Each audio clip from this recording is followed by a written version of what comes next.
Binunyag ni Vice Ganda na may nagbalak manira ng momentum ng kanyang pelikula na And the Breadwinner Is.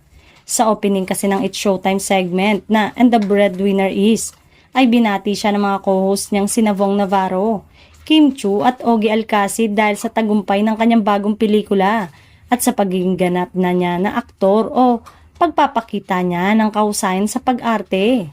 Nagpasalamat naman si Vice sa suporta ng mga co-host niya at gayon din sa mga taong nanood nito na dahilan kaya ito ang nangunguna sa takilya sa nagaganap na 50th Metro Manila Film Festival.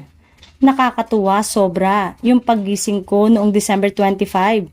Naiyak na ako kasi generally majority positive reviews. Sobrang ganda ng reviews kaya yung mga tao dumagsa talaga sa mga sinehan, pahayag ni Vice.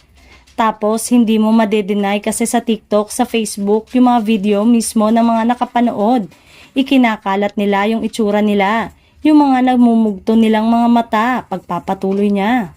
Sa mga sumunod pang bahagi ng kanyang pahayag ay dito na niya binanggit ang tungkol sa nagbalak siraan ng kanyang pelikula. Pero hindi nila napuksa ang mga totoo.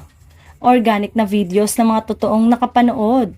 Hindi nila nasira yung momentum kasi may mga nagbalak sirain ng momentum pero hindi. Maraming salamat kasi sobrang ingay ng boses ng masa. Sobrang ingay ng mga totoong nakapanood at totoong nakarelate because this is the most relatable family movie this year, say niya.